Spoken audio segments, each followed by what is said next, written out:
Morning, everybody in the CTM and in our Zoom rooms. My name is Jennifer Vanetta Hall, and I'm the director of our CTM. I am super excited today to welcome Kevin States and Gerald Christian on behalf of the Disability and Access Center. They're here as part of our E3 series on how to better support and mentor our students at MTSU. So gentlemen, I'm going to turn it over to you. John and I are going to monitor the Zoom room and let you know if we've got questions. So welcome, Kevin and Gerald. Thank you for being with us today. Thank you all. I'm Kevin. I'm the director of the Disability and Access Center. Thank you, Jennifer, John, and everybody for having us. Thank you for connecting us, Brian. So this is Dr. Gerald Christian, the Associate Director. Briefly, we're just going to cover a little bit about what we do, but we're also going to cover the main topic that seems to come to us a lot. Called the interactive process and making sure we explore all the avenues there. I kind of want to describe our staff real quick. So I'm the director, our associate director, Dr. Christian. We also have a manager of Adaptive Technology Center. It's actually located here in the library, downstairs, right behind the spiral staircase. And they do things for converting technology accessibly for students in your classes or classrooms or however that may be. We also have a coordinator of testing, Tori Haskins. She overlooks our accommodated testing. We did, I want to say, around 1,000 tests last fall semester, and we are busy doing that, and she works with other things. She also meets with students too. And then we have a secretary, Kelly Degnan. And then we also have a bunch of temporary testing assistants to help with the testing, run our testing operations. So you got the slides. yes, trying. Hey, John.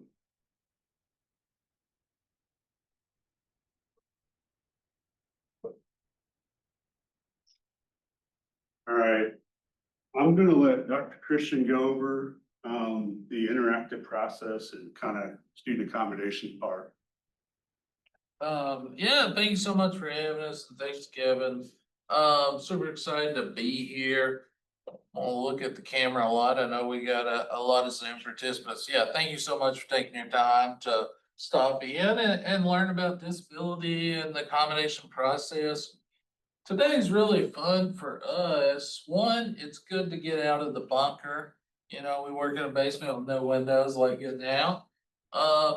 But super important topic. We'll give you guys these slides are a little wordy, but it's a lot of good info. And we'll give you guys some like tips and best practices, some do's and don'ts. I love a do's and don'ts list of working with DAC students with disabilities. But also we're talking about like the role, what your role is as faculty. And just being honest, sometimes coming in new, the first time I taught here for a few years at GTA, I got a syllabus statement that said, you know, ADA, like there was no training per se. And so we'll kind of jump into like what you gotta do. And, you know, we do work at a public university. So university policy is, you know, we gotta accommodate as students disclose they have a disability. No, better yet, I'll say we gotta look into when we need to accommodate. And it was up to me and Kevin and even provost office as well. It'd be great to really have faculty buy into both of these philosophies and approaches. But you know, I'm a realist, so technically, if we can only get you on one of them, that works because we're getting to the same goal. But you know, we got some students. We're talking about a disadvantaged group. You know, not winning the lottery or an accommodation as a prize or some leg up. It's more of we got students coming from such a disadvantage, and so you know there's what I'd call the ethical approach, like what's the right thing to do when working with students with a disability, and then the legal approach, you know, what's the legal thing I must do. And we do have several teachers. I'd say majority of teachers want to do the right thing because, you know, they have empathy. But we have some that, hey, I'm gonna bare minimum, accommodate, follow the ADA law. And hey, that's fine as long as you're following the law and going through the process. Um, but yeah, so we just wanna level the playing field. And jump to the next slide if you don't mind, Kevin. And you chime in anytime if you got any thoughts to add, but I did wanna show, and so I got this from Jonathan Haidt's book with the Anxious Generation, great book, read it if you haven't. But, you know, if you've been teaching for a little while now, over the past few years, it's no surprise. Most of your DAC students don't, you know, look like me per se. There's, I know a handful of students who have mobility disability, but we have a lot of students with invisible disabilities. And you know, I talk with faculty. I got the book recommended to me by faculty and have discussions on it.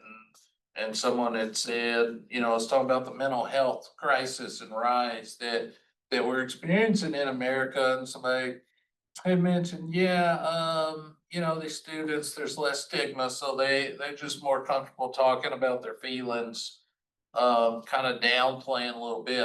And if you have read the book, that's what Dr. Haidt thought going into it. But once he got into the research, you know, these are numbers from clinical diagnosis of suicide attempts, hospitalizations. So the mental health, the climb of mental health diagnosis and disability is very real. It's very legit. And so, you know, just keep that in mind. You're not always going to be able to see the disability. But it's just as much legit when it's invisible as when it is visible. Um, and don't, it's good to know the bulk of students. Our largest percentage is mental health, right, Kevin? Yeah, that's been a change in the last 6 or 7 years. Even before COVID, we started seeing an increase of students with invisible disabilities and in particular mental health. We had about 1,250 students registered with us last fall. That's almost double what we had 7 or 8 years ago. And at least, so many of them are going to have multiple diagnoses. Some will have singular diagnosis. Many, I would say 1/3 of them at least had mental health as one of the diagnosis. Yeah, and so, you know, it's just something important to keep in mind, but also important to keep in mind. It is not all, you know, you get a DAC letter and you can't see a disability, a service animal, a wheelchair, for example. You know, don't always assume, oh, they have depression, they just have depression and anxiety. You know, I hear that a lot. We got, you know, we got 18-year-olds that's been battling cancer their whole life, lupus, MS.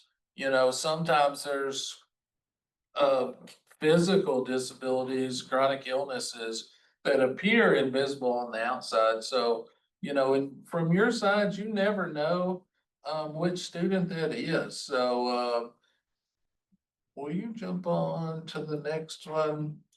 Just know that each university, like I had on the first slide, you know, we're a public university, so, you know, legally, when students make accommodation requests, we want to look into it and determine if it's doable or not.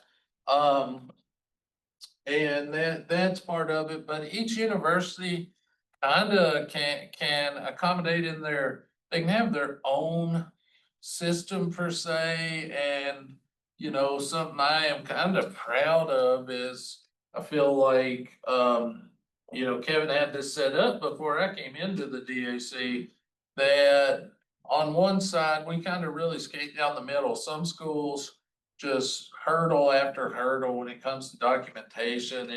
It's so steep, it is a burdensome, which is not, it's just tricky law ADA wise.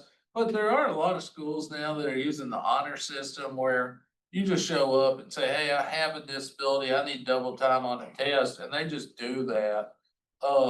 And though we're not, trying to overburden them, we are, very adherent to needing legit documentation and not just a Word document, like letterhead from providers with specific info. So really, one thing is, trust the process and trust our role in things because, for example, I have a disability, so, we just don't want someone taking advantage of the system, so to say. And so we do want to screen and we review and each documentation real closely. So, hey, jump back up if you don't mind, Kevin. So with the interactive process, I'll let Kevin add on this in a minute, but student comes forward, discloses to the university, and this goes back to the bare bones of what you gotta do and understanding the ADA law and the role you signed up to when you took the job is students are gonna come to us and say, hey, I have a disability or diagnosis and need accommodations. We're gonna screen their documentation. And then based on, the need and the barrier caused by the diagnosis, accommodations are determined, and when they're brought to you, this is a big part of this. Read the letter, please read the letter when you get it from the DAC. And if you've been teaching for a while, you know how many memes there are out there for read the syllabus, it's in the syllabus. And now that I'm at the DAC, I kind of think of that sometimes with the letter, so read those. And nobody here is gonna come force your hand per se, but we have a great relationship with the provost office.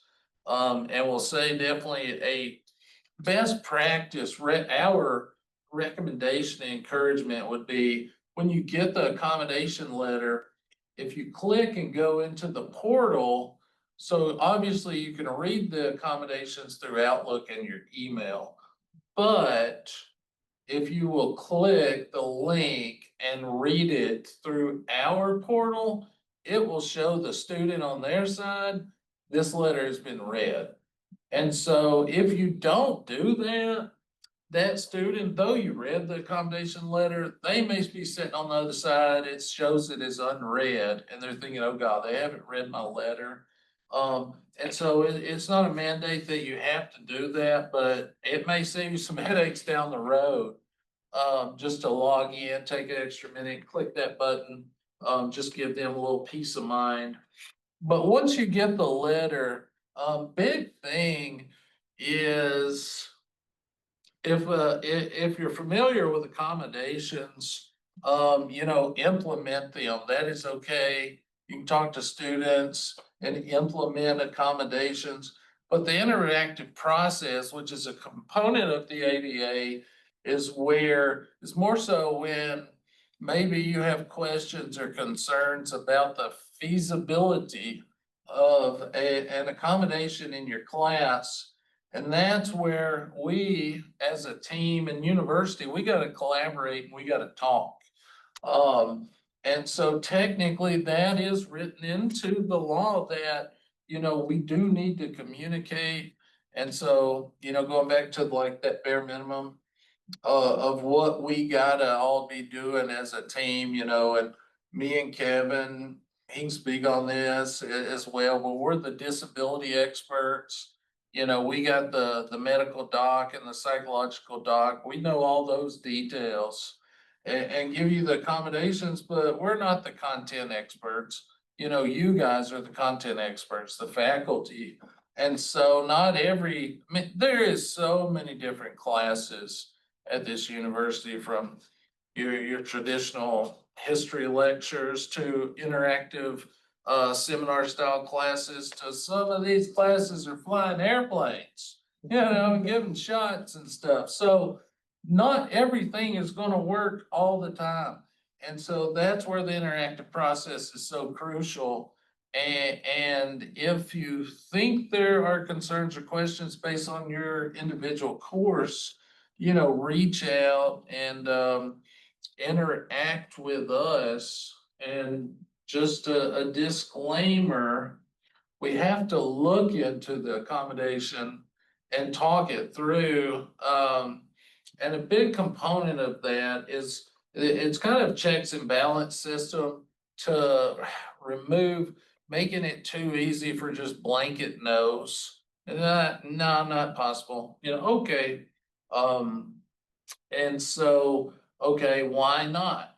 And so something you'll notice, when you reach out in this process, some of you, have been, and Kevin can talk about the amazing progress we've made over the past couple of years, but a lot of you have been reaching out and I'm sure you'll notice we ask a bunch of questions in return, but that's only because our role, you let us know the concerns, content, course format related concerns or questions.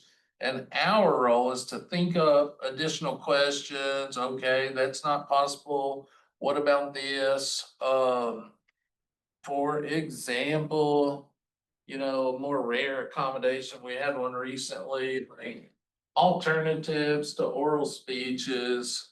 And hey, if you ever see that one, you're supposed to be uncomfortable when you give speeches. I don't mind it. I like the spotlight, but I'm weird in that way. Um, but just know like everything is legit and there's a need and reason. That accommodation isn't granted because somebody gets nervous or uncomfortable with a speech, as the amazing speech faculty over in communication will tell you, you're supposed to be nervous.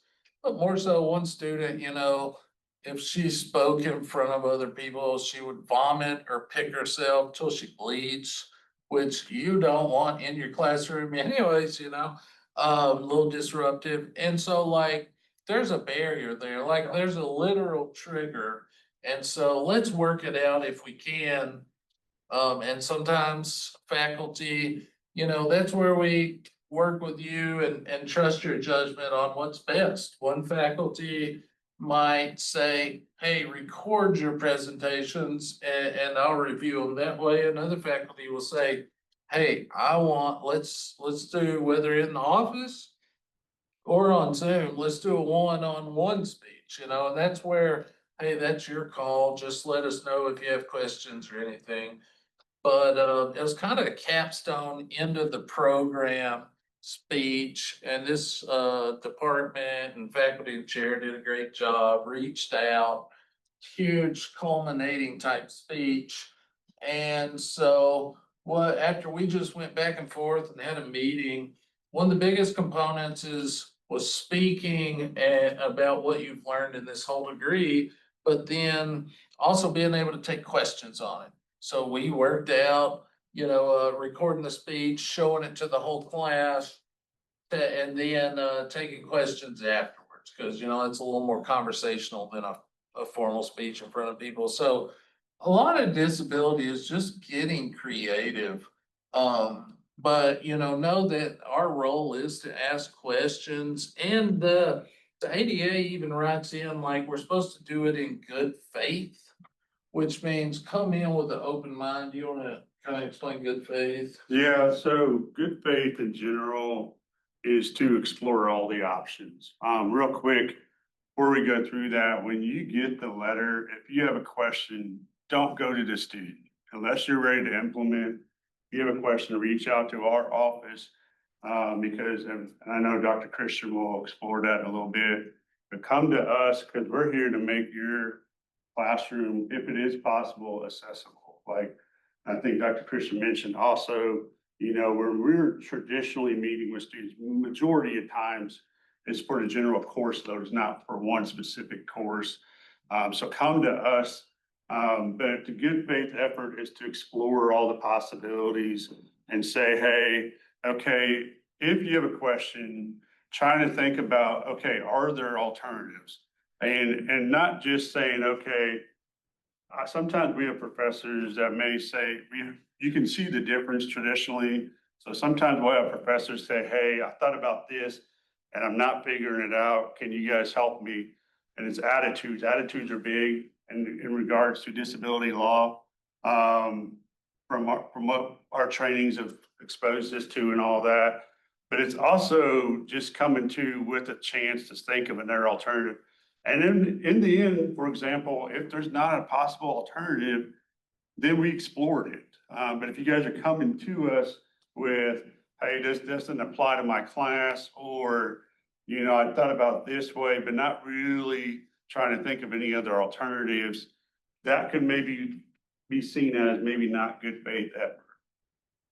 Yeah, and I'm glad you mentioned that. So with let's looking at these bottom paragraphs, going to that, we are talking about like what you gotta do in your role as faculty. And if you can read the slides, like at the bottom there, for example, let's say we always want to avoid this, if at all possible.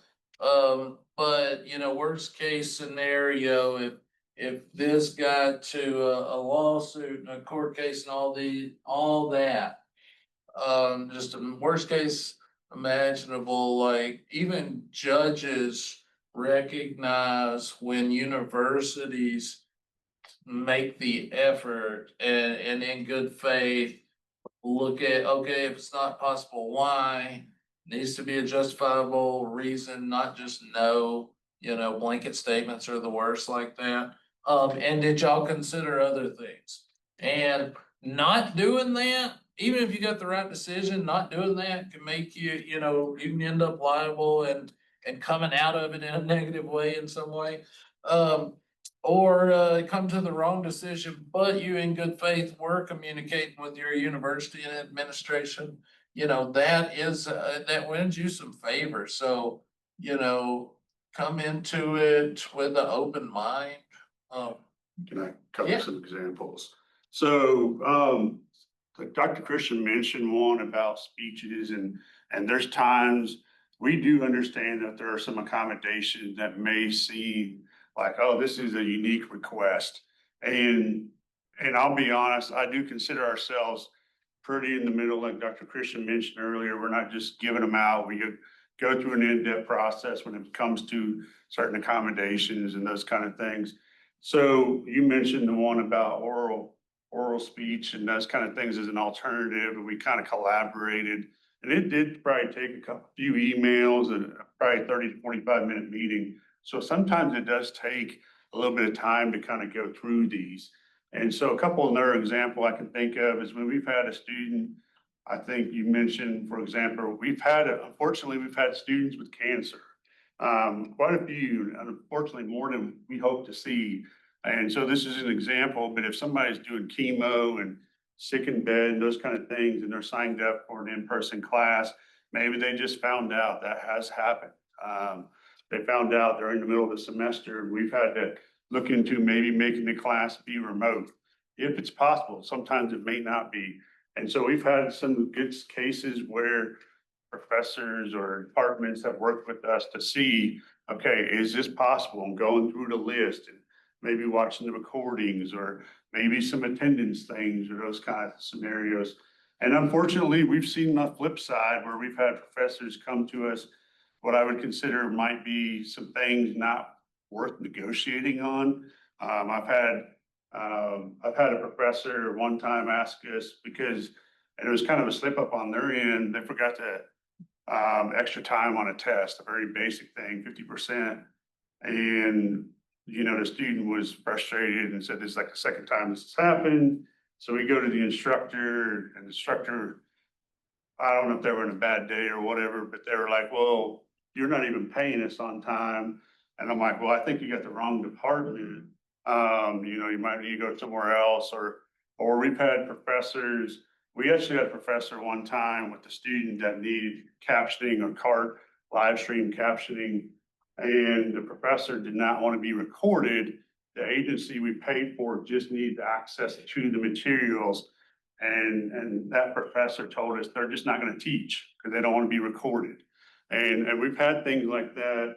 We had a department chair one time when we went out and spoke to them, saying it's more work if we have blind students in our department. Can we just recommend them go to a different department? It wasn't even a field that was very visual by nature. And so we've had some extremes, or some I'm missing there. Yeah, my favorite, we hear it all, but we did have one professor that said granting the accommodation would literally kill them. And, yeah, what are we gonna do? We're gonna take care of their widowed loved one, cause they can't survive without them. So I mean, we really hear it all. And, yeah, Yeah, I will say, like, the last few semesters in partnership with the provost office and with you all, and we'll kind of get more depth, but it's been a lot. Most professors are awesome, so we do want to say that to you all. We do appreciate the collaboration. We're just doing this because we believe in access, we believe in the right thing to do, but we also believe in, like, kind of like finding the ground for the student while also meeting your classroom expectations. And so we've seen an increase in students getting registered, almost double in 7 or 8 years, but we've seen some good collaboration if we can just come to that. There have been times we've literally had to tell a student, we've explored all the opportunities and it's come to us. yeah. We've already had a couple of those this semester, where we just couldn't work out a solution, but, jump down. The interactive process, one thing I really like, that's cheesy, overused statement, but trust the process. And I really do mean that, like just like our government, for example, I think of the interactive process as a checks and balances. You can go down one, or did it freeze up? Yeah, well. Go up one. Yeah, but yeah, like that, it is literally built in as a checks and balances system, because what's gonna happen when we have a conversation, you come to us with concerns, we ask questions, you teach us about your course, and in that back and forth, what really comes about is it a fundamental alteration, or is it more of a preference? Or maybe you just hadn't fully thought about it and we kind of got to get creative. So, not only is it part of your role to working at a public university to go through this interactive process in good faith, but I mean, it's your friend, essentially. Let's say you have a unique course, and this accommodation literally would alter that course, would alter assignments. Like, this is where that is gonna come out, if it is truly an alteration, which sometimes it is, like, we're just gonna keep asking questions because we got to. It's not personal or meant to question you or your class. It's just, what we're supposed to do in this process, but as we're asking questions and you're, giving legitimate answers and teaching us about the class, like, we're gonna get to a point where, okay, yeah, it's not possible, it's an alteration. And so that's where, you use the interactive process as a tool. But yeah, we kind of hit the good faith. And man, I'll say some of these quotes have gotten, as things have, since we've been working with the provost office and Dr. Hino, it's really improved. I feel like attitudes on campus, just moving forward so much more. And, some of these students, I know you hear some stories from your students, some of them feel comfortable to disclose their personal, medical, psychological history with you and circumstances. Of course, they never have to do that. You never want to. Do not ask them to. But you know, you hear some of those stories, but like we're seeing, reading about, just honestly, like some of this documentation, reading about these teenagers having to fight cancer and stuff, it's tear jerking stuff. And then, some of these mental health students reading, you know, about history of abuse and sexual abuse and just horrible things they've been through, you know.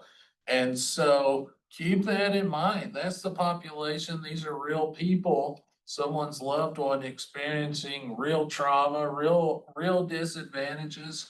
And so if something is reasonable and not an alteration, you know, that's all we're asking. Um. Jump down, but look, going on what Kevin said, definitely don't want to negotiate with students. I'll get into that more in a couple slides. Let's talk about the do's. It's just some tips. Be respectful. Remember, DAC students are people. They're people first. You know, like I teach a disability class. And so we talk about, you know, a disability is just one component of who that person is. It doesn't define them. And this is people's loved ones. So one of my mentors was Dean Whiteside. Lucky enough to work with him and call him a friend. And something I always liked that he talked about essentially what a hard ass professor he was starting out in his early years. You know, no exceptions, no extensions, no flexibility. Like he was very stern by the book. And as his kids got into college age and they get sick, they miss class or have life emergencies like that. And then one of their professors just would not work with them at all. And he's kind of seeing that and he was like, hey, you know, like students are people, they're dealing. And he was one of the most understanding, empathetic, you know, people I ever worked with. And so sometimes it's good to see like, oh, hey, you know, this could be my loved one. Um, read the letter, let's see, but big word here is implementation. So do be respectful and do read the letter. And if that says, hey, this person needs time and a half, you know, no problems. You know, go to them, talk to them. That is great. We want you guys to communicate. Me and Kevin, every appointment are saying, hey, please, you know, communicate with your teachers. And so we want to help foster that natural relationship um, and so say, hey, yeah, I can proctor your exams, or I see you have time and a half, that's cool, but I can't proctor them. I have another class right after, you know, so schedule them with the DAC. That's implementation. Stress and concerns, that's another slide. But yeah, so and be genuine. Um, whenever you come to us, I know we've said that, but you know, really come in with an open mind. Hey, jump to the don'ts. I wanted to. You can go down, Kevin, unless you have something. There's like. Oh, where's the don'ts? Oh, it's the next one. Yeah. Um. On the third, the top one, this is huge. So if you didn't know, teacher professor or professor student relationship is not an equal relationship. There's a power imbalance there, and that's written into the law, you know. That you're putting a undue burden on students when you go with your questions and concerns to them. For example, come to us with questions and concerns. If you go to a student and say, hey, you don't really need this time and a half, right? 9 out of 10 times, they're gonna agree, you know, cause they don't wanna upset their professor. And honestly, you know, Kevin's a great boss. But, you know, like if I were to need something and go to Kevin, it's like, yeah, you don't really need that, do you? I'm gonna agree with it, cause there's a power imbalance there. So be aware of that, you know, you're in a position, a big position, and these students, man, they admire the heck out of you and look up to you. I mean, you're top experts in your field. And so, you know, they're bragging on you guys in our office all the time. And what you're saying, what you're doing really matters and really resonates with them. So just keep that in mind. And so bring those questions, concerns to us. Behind the scenes is where we work that out. You know, let's not put that on the student. Um, and big thing, like the Wild West days are gone. Like if we were talking pre-70s and 80s and ADA, you know, the faculty is who determined what the accommodations were, when they were allowed. But, you know, with the ADA and interactive process, you know, DAC, disability experts, only ones on campus to determine accommodations, but you're the content experts. And so that's where, are they reasonable? Are they possible? Um. You wanna add anything, Kevin? Yeah, so I don't know if you mentioned, but like when you get the letters, it used to be they'd bring you a letter. And then it's kind of the onus on the student.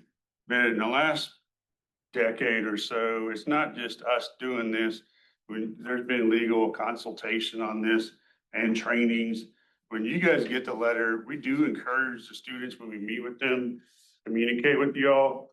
But it's not just strictly on the student to come to you all. It's also, so if the student has submitted their letter, you get an email and they haven't reached out to you like in a day or two, reach out to them, as long as it's confidential.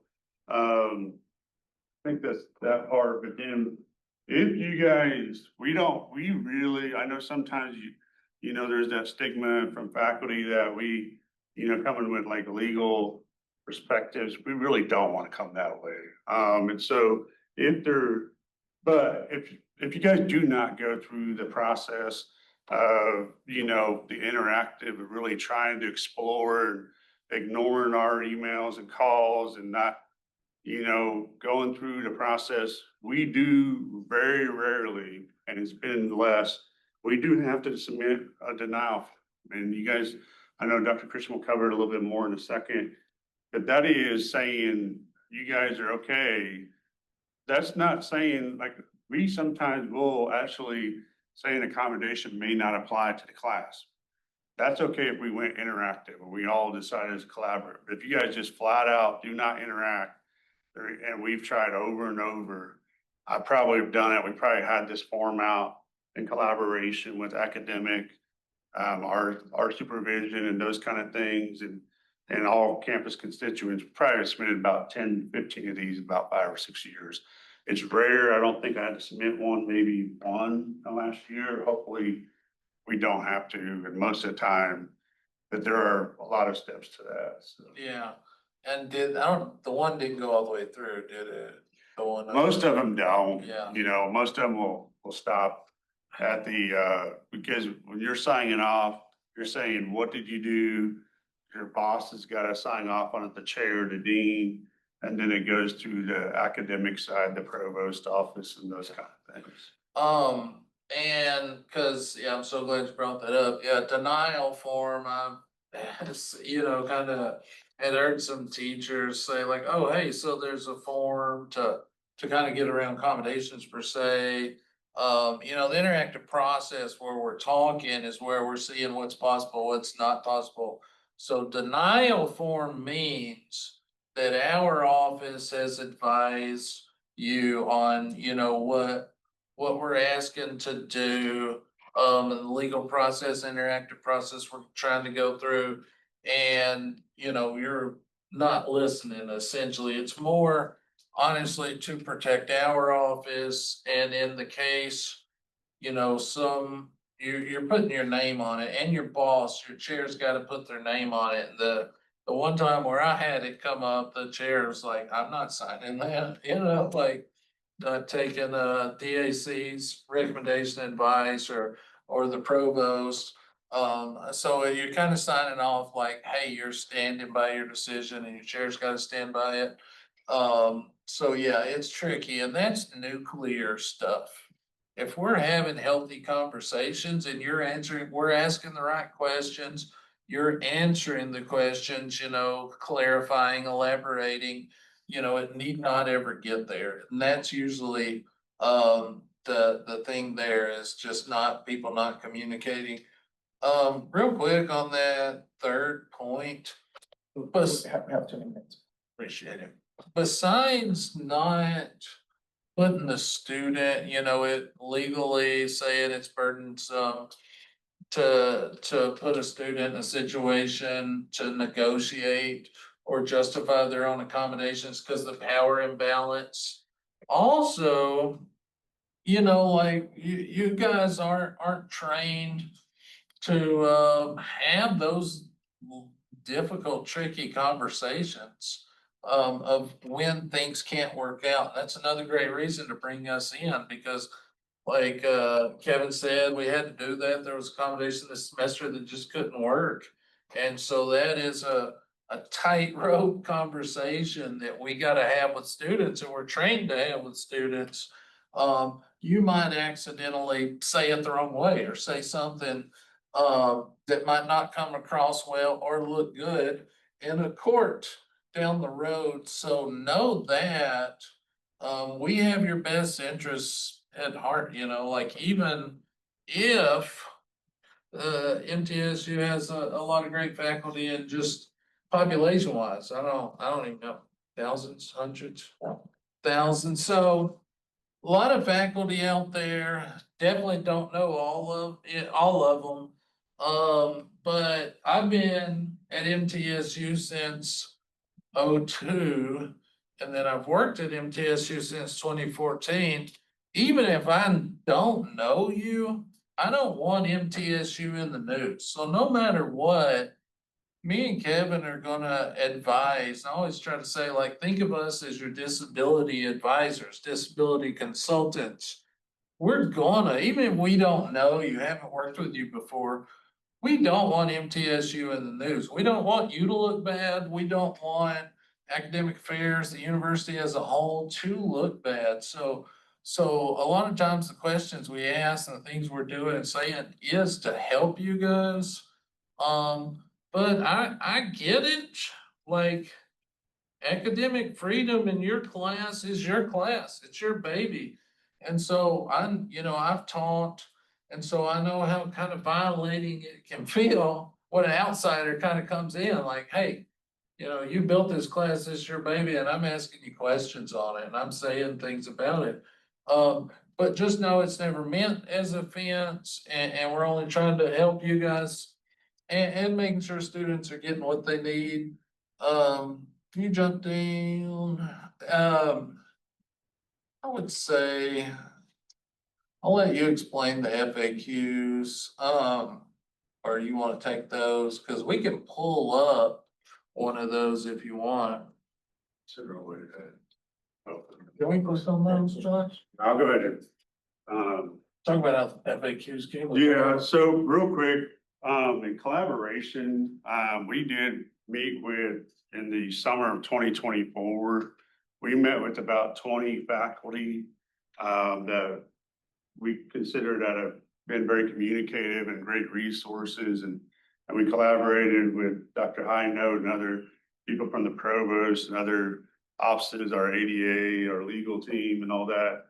So we created what's called the faculty FAQs, and it's not going to cover everything 100%, but it does cover a lot of the common questions we get.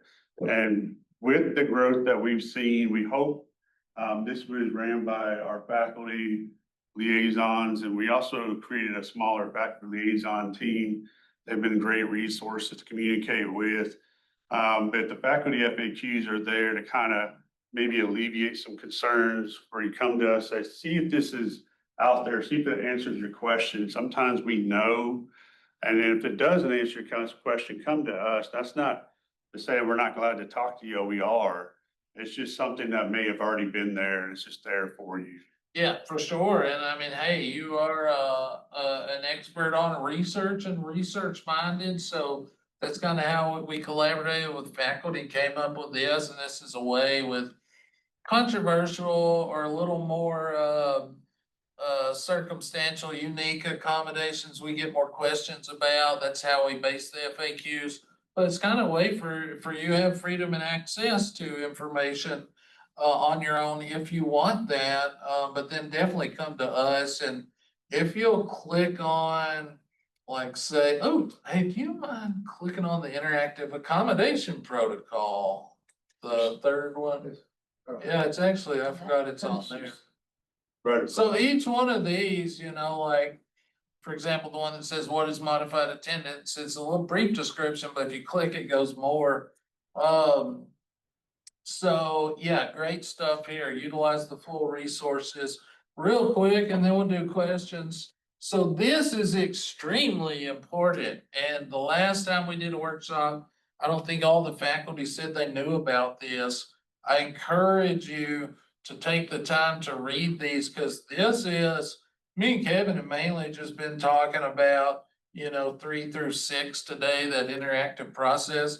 But this is step 1 through 12 is the whole thing, from the student disclosing to what happens each step if something doesn't work with a denial form. All of that is there. You can always reach out to us if you have any more questions.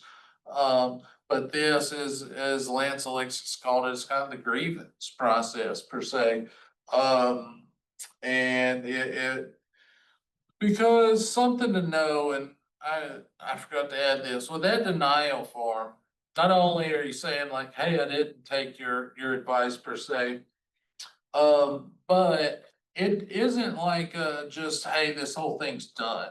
It just means, you're kind of going solo on it. The student can still file a complaint if they don't like the decision. It's kind of just taking us out of it. And in the legal world, Lance Alexis Civil Rights Office handles discrimination complaints, formal investigations, stuff like that. What we're considered in the disability field is a more informal complaint process. And 9 out of 10, if not 9.9 out of 10 times, if you'll talk to us, we can handle just about anything before it ever reaches your chair, your dean, or Dr. High Note. So, you got anything, questions? No, this part. I think, yeah. So, Before we go to questions, I do want to throw out before we go to questions, we do love to collaborate with you all. A few years ago, we collaborated with many academic, the provost office, we brought in a speaker that specialized, because we had a lot of questions about math courses, and maybe, like, let's say, you had a or like a learning disability in math, so to speak, but also substitutions, core requirements.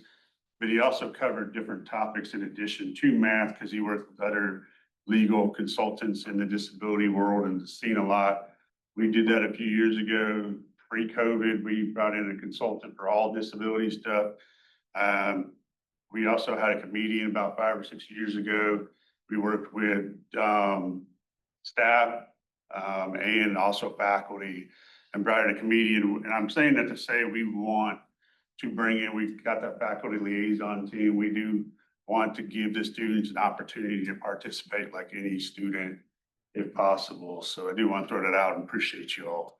yeah, you wanna, so, do you guys have any questions? Obviously, if there's any, specific current cases going on right now where, we really need to get into it, please email us, call us. And that is not to blow you off right now, but to say, let us give you 100% of our time and focus, But any general questions or just anything, I appreciate you guys coming so much.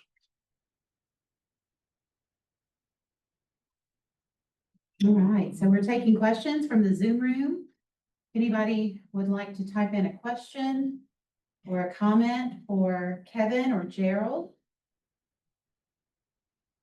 Yeah, I have a question, which is, I guess, just like as, an instructor, I like to give students a lot of agency over like how they want their accommodations to get by. I don't know, just based on what you're saying about like negotiating and like not being undue burden. Like, where do you see the place of that? Like, for example, I'll give students like, I have their letter. Here's 3 ways this could apply to the class. Like, what option do you think is best? I don't know, what do you think?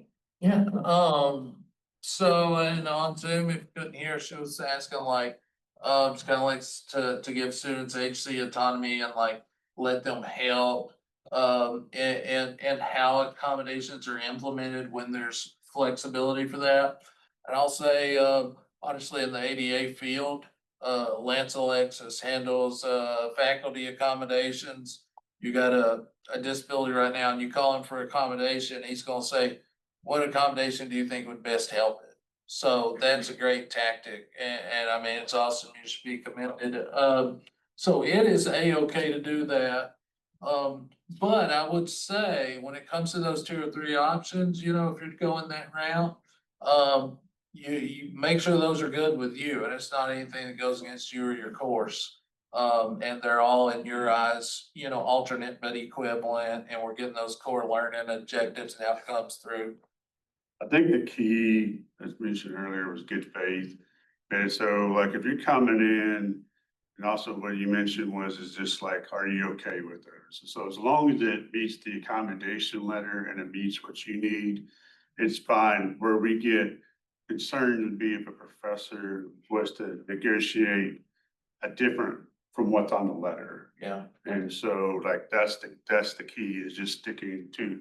And if they had a question, just to make sure, to call our office. If it's the beginning of the semester, it may take us a few hours to get back to everybody, but we do try to get back within a day or 2 kind of thing. So most of the time, there's a few times it may take a little longer, but yeah, so as long as you're implementing it, even if it's creative way, that's great, so. Any other questions? Excuse me. Hmm. I don't think. May I read this to you, Kevin and Gerald? Thank you all so much. I try to build flexibility into my courses from the beginning, such as making all my exams take home, open book exams, and offering flexible deadlines for assignments. When I have a student who requires accommodations for extra time, can I respond to you with my classroom policy to figure out if the accommodation applies?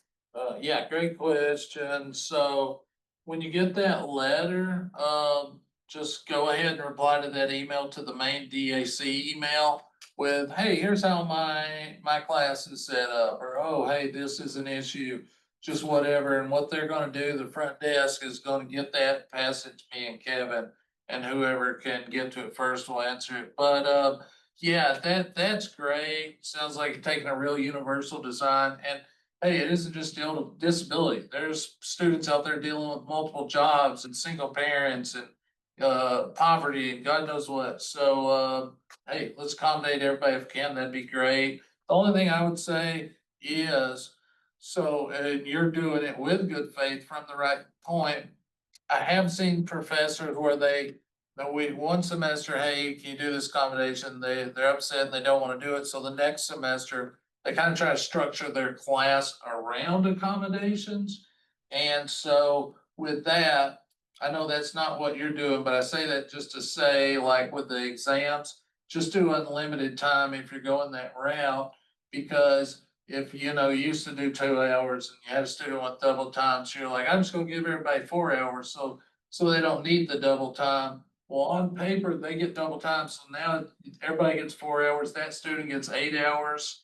And with deadline extensions, 1 to 2 day deadline extension, it's based on, like, if it's due today and you say, no, I'm gonna move it till tomorrow. And then say, so this student will get there one day, I just gave it to them.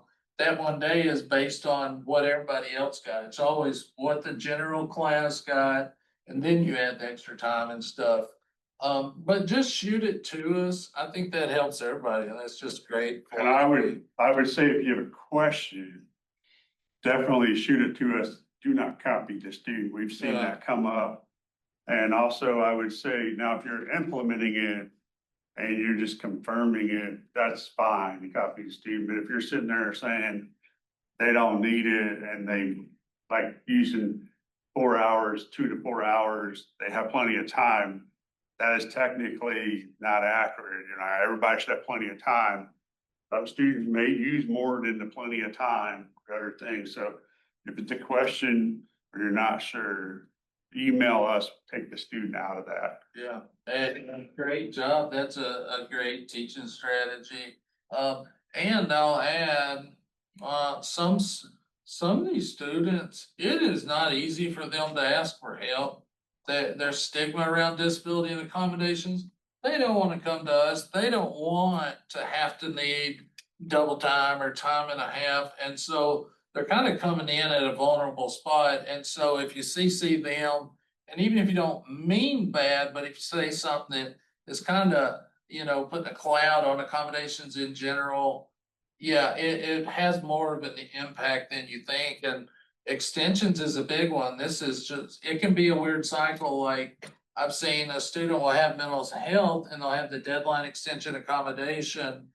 And then they only need it, an extra day, but a teacher kind of responds so unempathetically that triggers a spiral, triggers the diagnosis, and now they can't do anything, like they're depressed and they feel so self-conscious because there's just so much stigma around accommodations, and now they need even more time. So just be aware that, your words have power. And, last semester we had horrible crisis on campus, and I go back to like, hey, these students, it's a big transition in their life. They're dealing with a lot of stuff, and some of them are dealing with some really hard things. And, we probably, I don't know, I think I walked like 5 students up to counseling for being suicidal last semester. And so really ask yourself, hey, is this date, I've said this paper still the 15th, does it have to be the 15th? Is the date, fundamental? Maybe it is, but a lot of times there might be some flexibility. And so, yeah, just try to come to us with any questions or concerns. And speaking of real quick, when you're saying the stigma that sometimes are in a vulnerable spot, I mean, I can't speak for everybody, but I know a lot of us want to be independent. And a lot of us don't like asking for help with or without disabilities. So only magnify. Many times, I mean, Dr. Christian mentioned he has a mobility disability. I have a hearing impairment. I was born with a hearing impairment. I've heard a lot of weird things in my life. And so the students, a lot of times have heard that too. So any kind of ally they can get, just think about that. Yeah, thank you so much. I think if anybody's got any else questions, let us know. I think it's 12:30. I'm sure you guys got class, and thank you so much for attending, and reach out anytime. Thank you, Kevin and Gerald. Thank you for your information, and reach out with questions. Thank you to our Zoom participants as well. So, Thank you all. bye, everyone.